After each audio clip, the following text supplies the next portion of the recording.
우주의 크기는 우리의 상상을 초월합니다. 인류는 오랫동안 자신이 우주의 중심이라 믿어왔지만 현대 천문학의 발견은 그 믿음을 완전히 뒤엎었죠.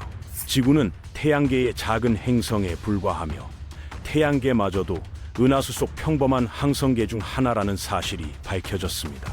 하지만 최근 천문학계를 뒤흔든 충격적인 발견이 있었습니다. 우리가 알고 있던 우주의 크기는 실제 규모의 극히 일부에 불과했다는 겁니다. 관측 가능한 우주조차 전체 우주의 1%도 되지 않을 수 있다는 사실이 밝혀진 거죠. 그렇다면 과연 이 광활한 우주 속에서 우리 은하의 실제 크기는 어느 정도일까요? 오늘 그 이야기를 해보겠습니다. 지금 이 순간에도 여러분은 엄청난 속도로 우주를 질주하고 있습니다. 시속 67마일, 즉 초속 300km의 속도로 말이죠. 지구는 그보다 100만 배나 큰 핵융합 용광로인 태양 주위를 돌고 있습니다. 이 태양은 다시 은하수 중심을 향해 초속 1220km의 속도로 공전하고 있어요. 우리 은하에는 이런 별이 4천억 개나 있죠. 하지만 이것은 시작에 불과합니다. 우리 은하의 크기는 너무나 거대해서 한쪽 끝에서 다른 쪽 끝까지 빛이 도달하는 데만 10만 년이 걸려요. 빛은 1초에 지구를 7바퀴나 돌 수 있을 만큼 빠르지만 은하수를 가로지르는 데는 그토록 긴 시간이 필요한 거죠. 그런데 이 엄청난 은하수조차 우주의 관점에서 보면 극히 작은 존재에 불과합니다. 최신 관측 결과에 따르면 우리가 볼 수 있는 우주에는 2조 개가 넘는 은하가 있다고 해요. 각각의 은하마다 수천억 개의 별이 있고 그 별들 주위를 수많은 행성이 돌고 있죠. 지구의 모든 해변에 있는 모래알을 다 합친 것보다 더 많은 별이 우주에 존재한다는 뜻입니다. 더욱 놀라운 사실은 이 모든 것이 우주의 극히 일부라는 점이에요. 우리가 관측할 수 있는 우주의 경계는 빛이 도달할 수 있는 한계로 결정됩니다. 빛이 우주의 탄생 이후 138억 년 동안 달려온 거리까지만 볼 수 있는 거죠. 그 너머에는 얼마나 더 많은 은하가 있을까요? 최근 연구는 우리가 볼 수 있는 우주가 실제 우주의 1% 미만일 수 있다고 말합니다. 관측 가능한 우주의 지름이 930억 광년인데 실제 우주는 그보다 250배 이상 클 수 있다는 거죠. 게다가 일부 이론에 따르면 우리의 우주 전체가 더 거대한 구조 속 하나의 거품에 불과할 수도 있답니다. 이런 발견은 우리의 위치에 대한 근본적인 질문을 던지고 있어요. 우리가 알고 있던 우주는 얼마나 작은 걸까요? 그리고 그 너머에는 무엇이 있을까요? 인류의 관측 능력이 발전할수록 우주는 점점 더 크고 신비로워지고 있습니다. 우리가 보는 우주는 거대한 빙산의 일각일지도 모르죠. 바로 그때 허블 우주 망원경이 새로운 발견을 전송해 왔습니다. 망원경이 포착한 영상은 천문학계를 충격에 빠뜨렸죠. 우리가 알던 우주의 가장자리에서 전혀 예상하지 못했던 현상이 관찰된 겁니다. 초거대 블랙홀들이 서로 충돌하며 만들어내는 중력파가 감지되었어요. 이 충돌로 인한 에너지는 태양이 일생 동안 방출하는 에너지의 100경배에 달했습니다. 충격파는 수억 광년에 걸쳐 시공간을 일그러뜨렸고 그 여파로 수천 개의 은하가 영향을 받았죠. 더욱 놀라운 점은 이 현상이 우리 우주의 끝자락에서 발견되었다는 사실입니다. 망원경이 포착한 영상은 우주의 탄생 직후 최초의 은하들이 형성되던 시기의 모습을 보여주었어요. 우리가 본 것은 138억 년 전의 사건이었던 거죠. 라이고 중력파 관측소는 이 사건을 전례 없는 정밀도로 기록했습니다. 두 블랙홀의 질량은 각각 태양의 50억 배, 충돌 순간의 온도는 1조 도를 넘어섰어요.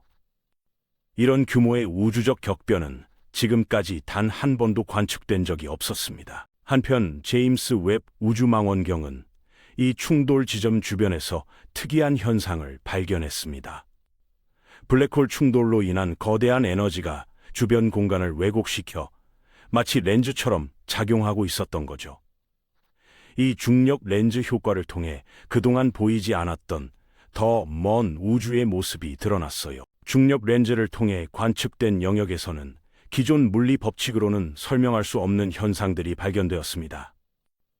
빛이 예상과 다른 방식으로 휘어지고 시간의 흐름도 일반 상대성 이론의 예측과 달랐어요.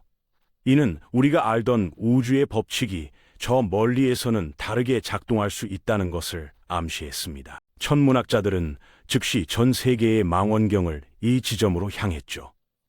적외선, 전파, X선 등 다양한 파장대의 관측이 이루어졌습니다. 각각의 관측 결과는 마치 퍼즐 조각처럼 새로운 그림을 만들어냈어요. 관측 데이터를 분석한 결과 충격적인 사실이 밝혀졌습니다. 우리가 보고 있던 현상은 단순한 블랙홀의 충돌이 아닌 두 개의 평행 우주가 접촉하는 순간일 수 있다는 거죠. 이는 다중 우주론을 뒷받침하는 최초의 관측 증거였습니다. 이 발견은 곧 양자역학 분야의 새로운 이론으로 이어졌어요. 두 우주의 접촉점에서 관측된 양자 얽힘 현상은 기존의 물리 법칙을 완전히 뒤엎었습니다. 입자들은 광대한 우주적 거리를 순간적으로 뛰어넘어 서로 영향을 주고받았죠.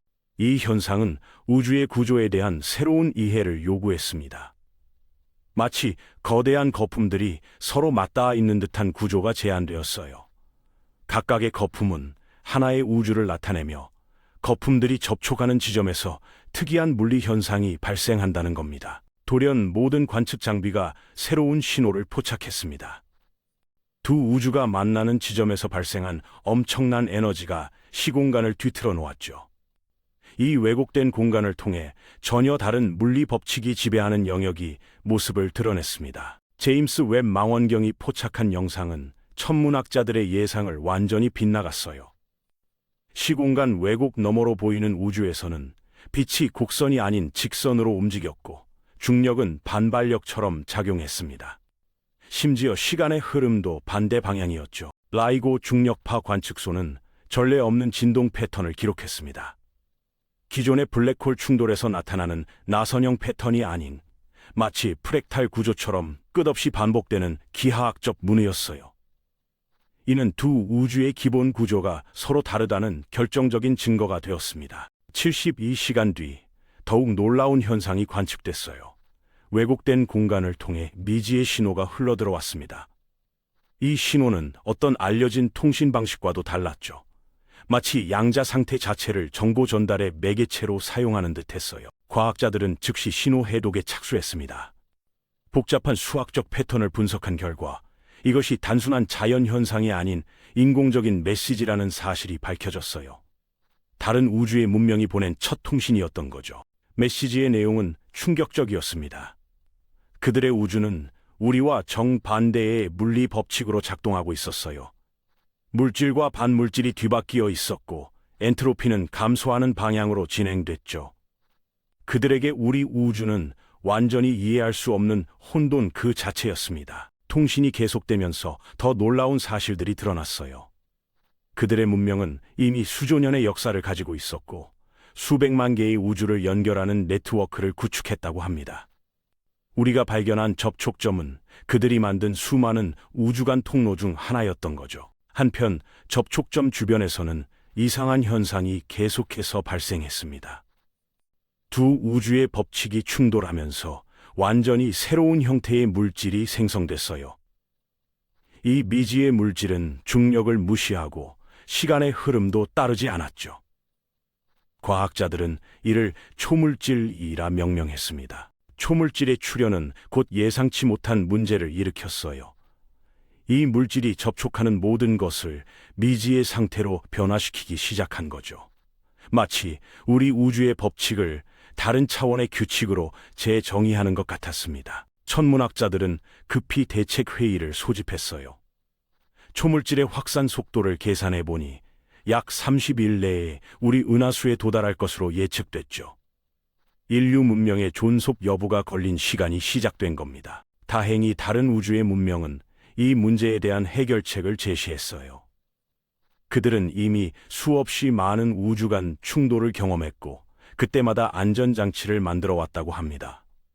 두 우주 사이에 양자 방화벽을 설치하자는 제안이었죠. 하지만 방화벽 설치에는 엄청난 에너지가 필요했습니다.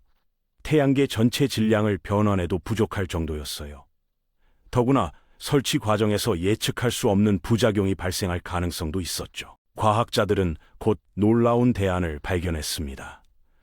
초물질 자체의 특성을 이용해 방화벽을 만드는 방법이었어요.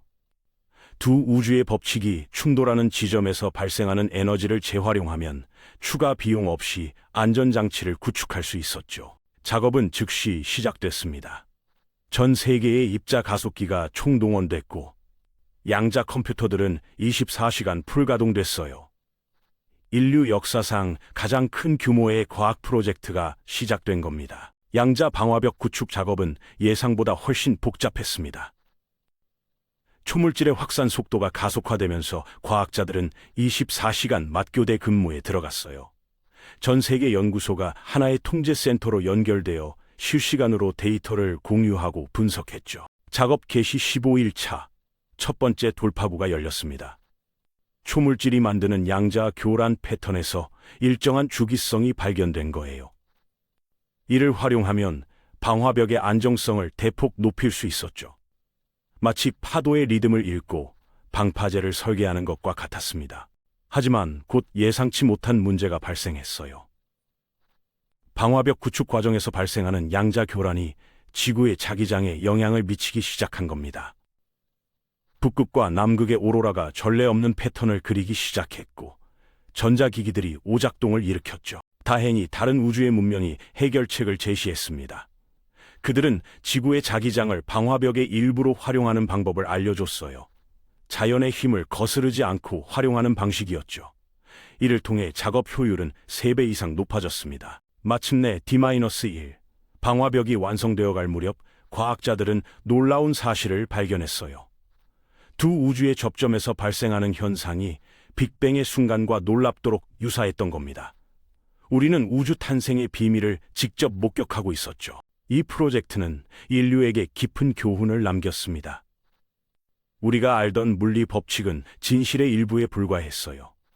더 넓은 관점에서 보면 우리 우주는 무한한 가능성의 바다에 떠 있는 작은 거품과도 같았죠. 서로 다른 법칙으로 작동하는 무수한 우주가 존재한다는 사실은 우리의 세계관을 완전히 바꿔놓았습니다. 더욱 중요한 것은 위기 앞에서 보여준 인류의 협력이었어요.